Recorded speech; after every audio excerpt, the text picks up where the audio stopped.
Breaking. Tonight, a storm has erupted at the heart of British politics, a storm not of rhetoric alone, but of hidden deals, global leverage and shocking disclosure. When Mohammed bin Salman, the Crown Prince of Saudi Arabia, known globally as MBS, walked onto a live stage and claimed that Britain's Prime Minister Keir Starmer had made secret deals with European lobbyists trading the nation's energy and defense influence, he changed the narrative.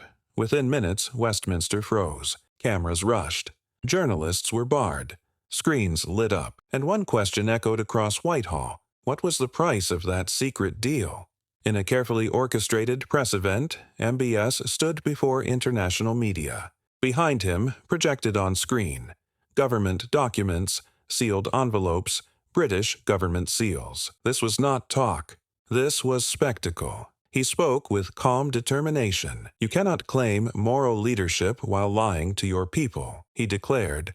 The world deserves truth. The words landed like missiles. Within seconds, images of leaked correspondence trended across UK social media. The tag, Yicker NBSK, appeared. The world was watching. In London, number 10 locked down. The official channels went silent. No statement, no denial. The vacuum grew louder than any message. Reporters gathered under umbrellas. They were told to leave. A red banner on screens read, "Trade Defense Scandal, UK Under Fire." But behind the headlines lay the secret. According to the Crown Prince, senior aides in the UK had negotiated with European finance and oil interests, bypassing formal oversight. One leaked email allegedly read, Downing Street must keep the Saudis neutral until Q4. MBS cannot find out." That sentence alone transformed suspicion into shock. It suggested not merely misstep, but maneuver. Not just concession, but strategic compromise. The geographical implications were clear. A British government strategically aligned had allegedly traded influence in the Gulf for political favor in Europe. What followed was financial tremor. Oil futures spiked. The pound weakened.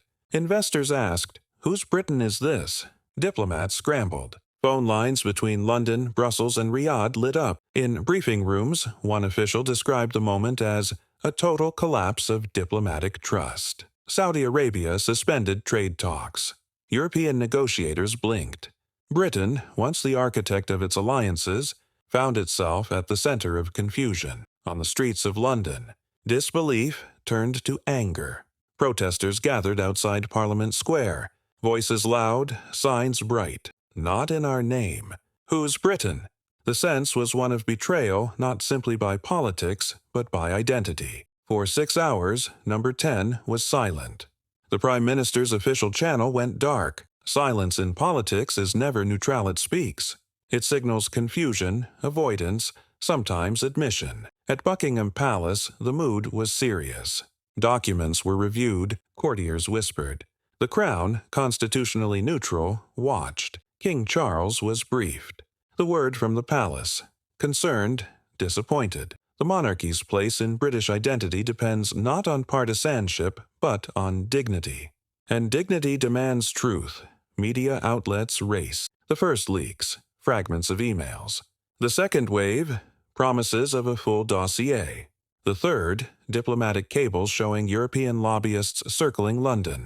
The phrase secret UK-EU deal splashed across front pages. The chatter on social media transformed from rumor to narrative. Political commentators compared the moment to the leak that ended governments in previous decades. But this time the stakes were higher. Sovereignty, integrity, the very idea of Britain. What made this different was not simply the scale, but the symbolism. A prime minister who campaigned on law and order, moral clarity, now faced intrigue in energy policy. A country once proud of its transparency now scrambled for answers. Because this story is not just political, it is cultural. When trust breaks between a government and its allies, it fractures more than treaties, it fractures people's faith. In towns across Britain, in communities of first-generation immigrants, in regions where identity is both local and global, the question looms, whose Britain am I meant to serve? Starmer built his image on promise, of fairness, of principle, of Britain renewed. Now, legacy questioners asked, did he trade the very pillar of that promise for power abroad? When foreign capitals debate if Britain remains sovereign, they debate not only strategy, but self-worth. The repercussions were swift. At Westminster, motion after motion, MPs called it the greatest humiliation of a British leader in modern history. In the opposition benches, whispers grew into shouts, resignations. Inquiries demanded, trust eroded. Internationally, the message was stark. Washington said we are monitoring developments. Brussels said we await transparency. Riyadh simply smiled.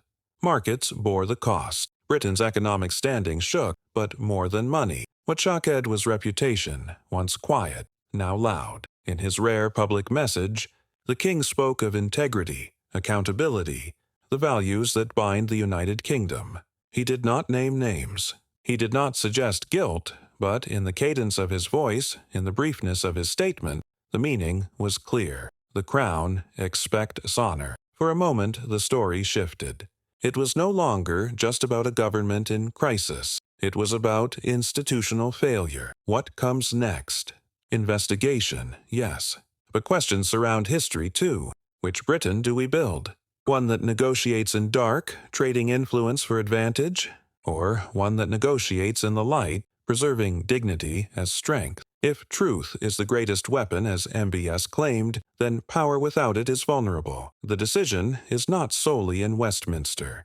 It is in high streets, in civic halls, in homes from Glasgow to Cornwall. Because when trust withers, politics cannot alone restore it, society must. Tonight, Britain stands at a fault line, not of ideology, but of identity. A prime minister lauded for rectitude now faces the most severe test of his leadership. A foreign prince's allegation has become a catalyst. It has lifted the curtain on deals, on secrecy, on the cost of silence. But the story is not over. Even as the gates of Downing Street closed, the gates of democracy remained open. Truth, the Crown Prince said, is the most powerful weapon, and Britain will not win this battle by burying it. It will win by facing it. Because when trust returns, it will not be rebuilt stone by stone. It will be rebuilt word by word, action by action, truth by truth.